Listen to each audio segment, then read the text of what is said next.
Ya, shalom saudara-saudara. Yang ini saya akan coba menyampaikan satu firman tentang mengalahkan godaan iblis. Ya, boleh dibantu slide-nya? Ya. Ayatnya ada di Efesus 6 ayat 11 sampai 18 ya. Ini mungkin ayat yang sudah sangat sering banget kita dengar, kita baca dalam setiap ibadah atau dalam pertemuan-pertemuan ibadah lainnya ya. Ini sebab itu ambillah seluruh perlengkapan senjata Allah supaya kamu dapat mengalahkan perlawanan pada hari yang jahat itu dan tetap berdiri sesudah kamu menyelesaikan segala sesuatu. Dan selanjutnya, siapa sih iblis itu? Efesus 6 ayat 11 sampai 18, iblis itu berkata, iblis ada banyak. Iblis itu berkuasa karena disebut di situ ada sebutan pemerintah, penguasa, dan penghulu.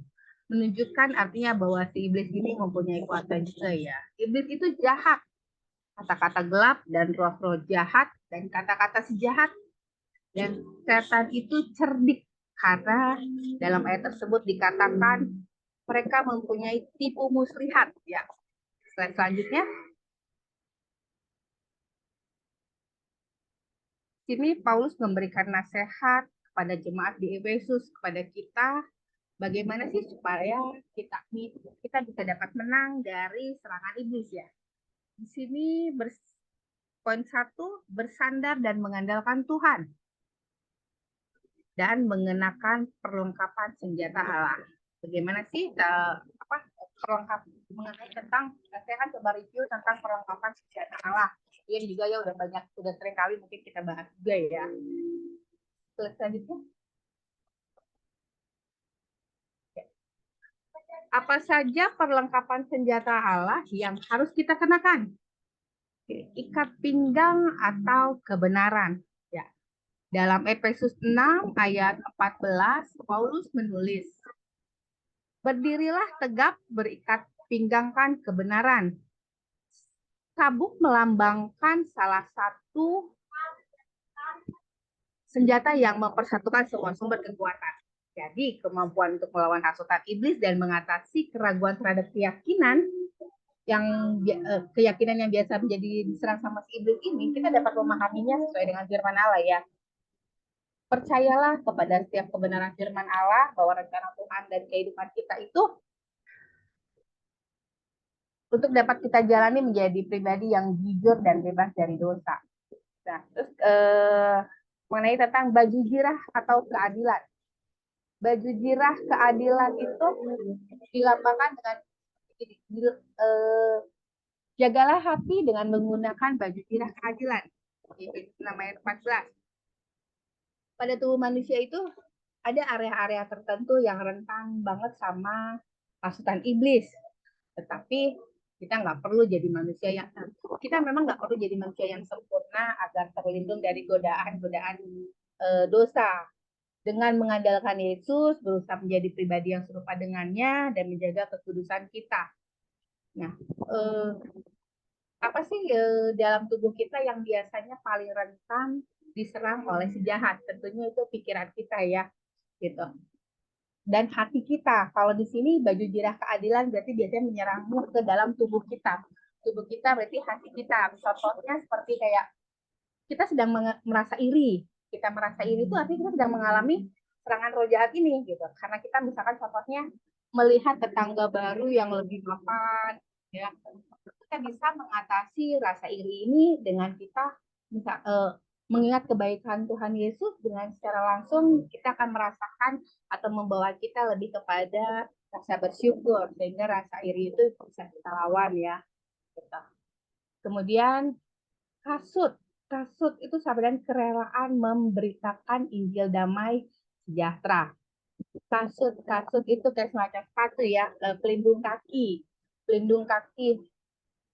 Jadi kasut ini bisa seperti dilambangkan dengan melindungi kaki kita, melindungi setiap langkah kita, bagaimana kita bisa berani tampil untuk memberitakan Injil tentang kedamaian. Paulus menuliskan seperti ini, kakimu berkasutkan kerelaan untuk memberitakan Injil damai sejahtera. Efesus 6 ayat 15. Jadi biarlah kita serahkan bahwa Tuhan itu, jadikan Tuhan untuk membimbing setiap langkah kita, untuk kita mengikuti panggilannya, dan dalam keseharian kita punya keberanian untuk menyampaikan firman Tuhan ya. Slide selanjutnya. Ya. Perisai iman. Perisai iman ini berfungsi untuk melindungi diri kita juga dari serangan roh jahat. Ya.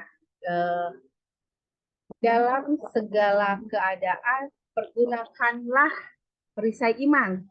Sebab dalam perisai itu kamu dapat memadamkan semua panah api dari si jahat. Panah api itu adalah serangan dari si jahat juga yang bisa melumpuhkan kita sebagai manusia sehingga kita bisa berbuat dosa atau kita meragukan keyakinan kita.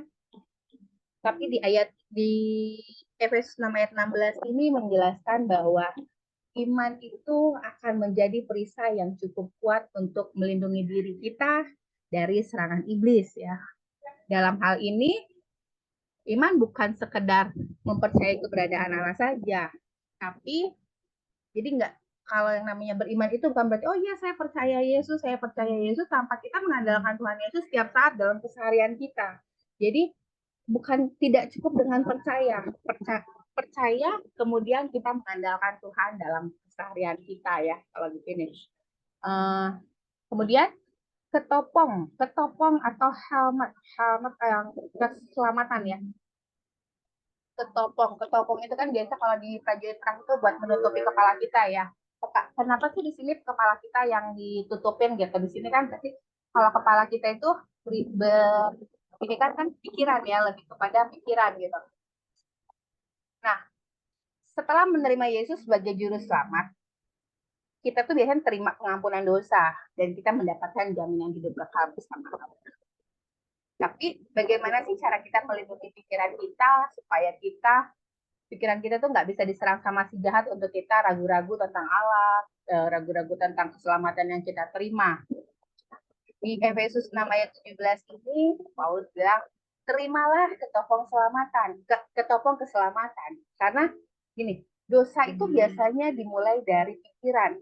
Nah itu kita harus selalu berusaha menjaga pikiran supaya tetap bersih dan fokus. Supaya kita tetap layak menjadi prajurit-prajurit Allah yang bijaksana. Di Kolose 3 ayat 2 menjelaskan pesan ini dengan menasihati umat Kristen agar mengarahkan pikirannya kepada urusan surgawi. Berkata seperti ini, pikirkanlah perkara yang di atas, bukan yang di bumi. Itu bagaimana ketopong keselamatan itu dapat kita gunakan untuk melindungi pikiran kita ya. Kemudian yang terakhir itu pedang roh atau firman Tuhan. Pedang roh atau firman Tuhan.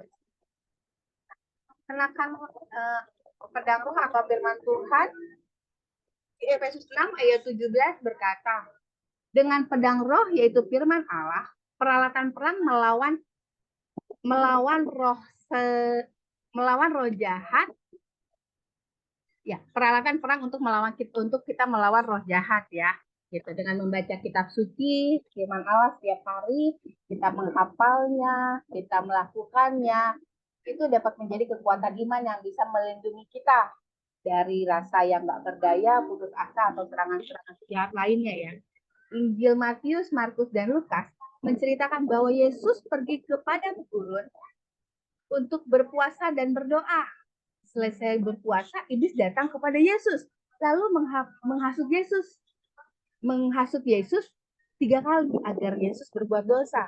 Tetapi Yesus mengandalkan firman Tuhan. Yesus melawannya semua dengan ayat-ayat firman Tuhan, sehingga iblis akhirnya gagal untuk menghasut Yesus ya. Terus jika kita memahami firman Tuhan, berarti kita harus berani untuk melawan hasutan iblis dengan seperti apa yang Tuhan Yesus lakukan dengan firman-Nya ya. Kita Kita imani, kita lakukan semuanya. Ya, slide selanjutnya. Oke. Bagaimana cara kita supaya menang dari serangan iblis? Selain selengkap senjata Allah tadi, tentunya dengan kita berdoa ya.